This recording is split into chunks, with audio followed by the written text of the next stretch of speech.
Dear students, in the last presentation we have completed biological unit, and in that biological unit we have seen in detail about the concept of the biological unit or biological treatment or biological processes, their principle, application and their designing aspect. Now we will see the what are the aerobic and anaerobic treatment, and what are the unit operations of the aerobic as well as what are the unit operations of the anaerobic treatment, that we will see in detail in this presentation.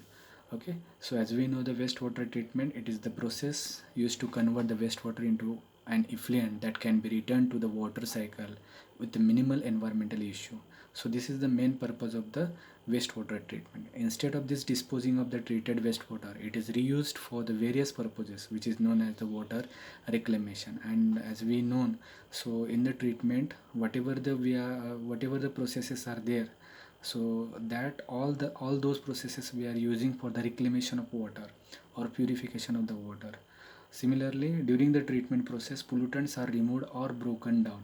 So in the biological treatment, most of the organic matter or inorganic things which is present in the wastewater, that can be broken down by the microbes or the microbial, the film or the microorganisms or the group of the microorganisms.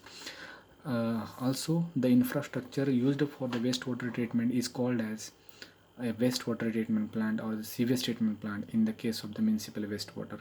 If it is in the urban areas, we call as the municipal wastewater treatment plant, or the water which is coming from the industries, we call as the effluent treatment plant. So aerobic wastewater treatment. What is exactly aerobic wastewater treatment? Simply, aerobic means the oxygen based organisms, or the treatment of the wastewater by using the aerobic or the microorganisms which requires the oxygen for the treatment of the wastewater is called as the aerobic wastewater treatment. So in this aerobic wastewater process, treatment process, use of the bacteria that require oxygen, so air is circulated throughout the treatment tank. So how it is circulated? So there are some the aerators, or we can say the blowers. Through these blowers we can uh, provide the oxygen to the in that particular reactor. These aerobic bacteria then break down the waste within the wastewater. Some some systems, they utilizes a pre-treatment stage prior to the main treatment to reduce the chance of the clogging the systems. So this also helps for the chances of the clogging. So with the help of this air, so we can remove the clogging things from the wastewater. It it depends on the electricity. So this is a main again requirement of this particular treatment. So aerobic treatment is based on aerobic microorganisms, and aerobic microorganisms, they require the oxygens, and they for this oxygen, the oxygen is added artificially into the aerobic treatment plant. So how it is added aerobic oxygen? So through the blowers or through the aerators. So for these aerators we have to need electricity, and through this electricity blowers will operate, and blowers will suck the atmospheric oxygen or atmospheric air, and that air is diffused into the aeration tank. So this is the overall aerobic wastewater treatment. So these aerobic microorganisms, they will consumes or or they degrade the organic matter more and more form. When they get the aeration or when they get the oxygen, so they will degrade very fastly, because they require the oxygen for their survival. And if you are providing oxygen to them, so they will degrade very fastly, they will energetically strongly degrade the organic matter from the wastewater. So what are the advantages of this particular treatment? So activate this aerobic treatment, it has a minimum odor, because aeration, through this aeration most of the clogging things are removed from this reactor, so the odor will automatically removed from the this tank. Large BOD removal provided a good quality effluent. It has a very important thing is the BOD, biochemical oxygen demand, that removes a lot in a large amount. It also the most important advantage is high rate treatment with less land requirement. It has it can operate in minimum area, or it can operate, or it can work in a small area also. Final discharge may contain DO, which reduces the immediate optical density on receiving water. So this is very important advantages of this aerobic treatment. There are some disadvantages also. So what exactly? Because it works on the blowers, so automatically it requires the energy. So energy, again, you can correlate with the cost. So energy cost of the aeration at an adequate rate to maintain the dissolved levels of dissolved oxygen levels needed.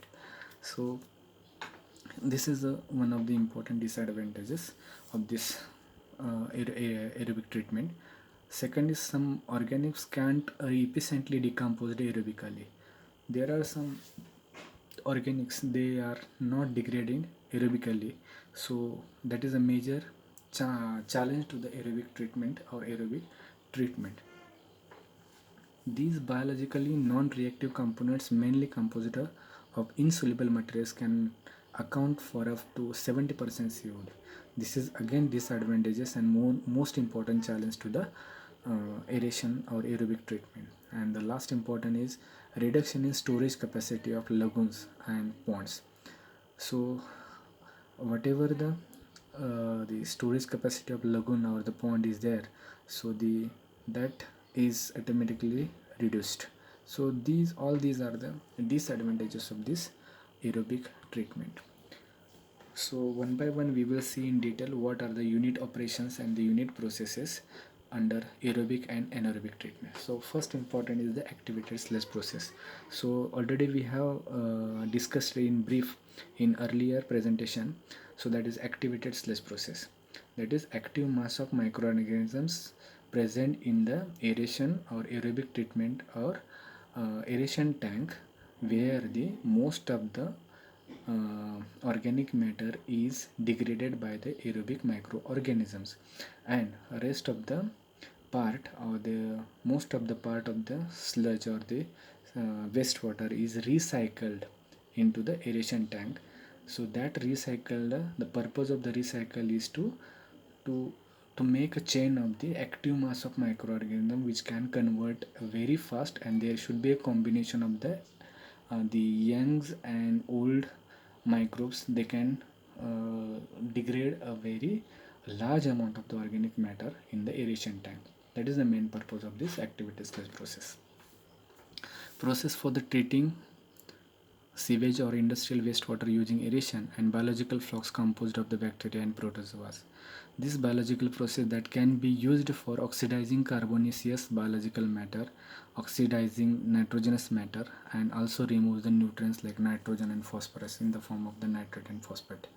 This aeration method, diffused aeration, surface aeration, and pure oxygen aeration, that already we have discussed. There are three types of the aeration methods used in the aeration tank, that is diffused aeration, surface aeration, and combination means pure oxygen aeration. So all three types of the aerations are very important and used aerators used in the aeration or activated sludge process. What exactly in the activated sludge process? The sludge blanket is measured from the bottom of the clarifier. This SVI, that is sludge volume index, is the volume of settled sludge in the minimum that is occupied by the 1 gram of the dry sludge solid after 30 minutes of the settling in the 1 liter graduated cylinder. Means you have to take the 1 liter sample into the volumetric cylinder, and in that how much sludge is settled after 30 minutes, that you have to count and see the level of the settleable sludge into that cylinder. So with this you can calculate the sludge volume index. The second is very important, that is MCRT, that is mean cell residence time. This is the total mass of mixed liquor suspended solids in the aerator and clarifier divide. Because in activated sludge process there are three important parameters are used for the designing as well as for the whether that treatment is uh, uh, is in a good condition or in not in good condition. That can be finalized with the help of these three parameters, that is SVI, then MLSS and MLVSS, even though the very important, that is F by M ratio, that is food to microorganism ratio. So in this MCRT, that is mean cell residence time, is the total mass of mixed liquor suspended solid in the aeration or aerator and clarifier, which is divided by the mass flow rate of MLSS effluent. Okay, so uh, the FM is amount of biochemical oxygen demand fed to the aerator divided by the amount of MLVSS under aeration. So food to microorganism, that should be the maintained food, that is in the form of organic matter, and microorganisms, they are in the form of the aerobic, maybe anaerobic, or both, in the combination of aerobic and anaerobic, or we can say it is anoxic.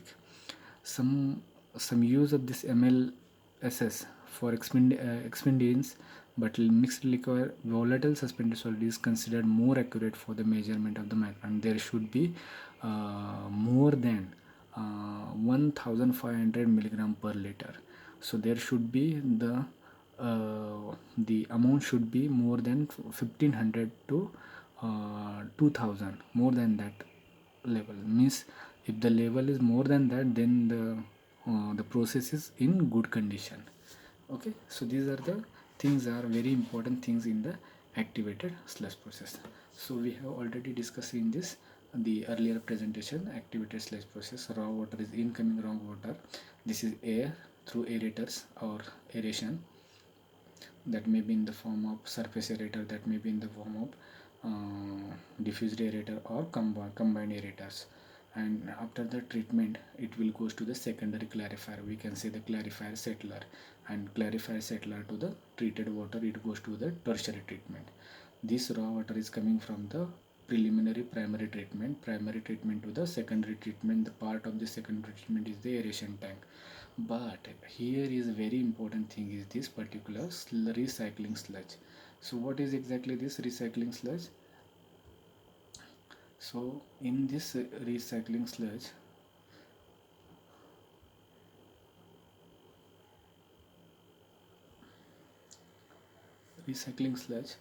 is recycled from this clarifier to again aeration tank.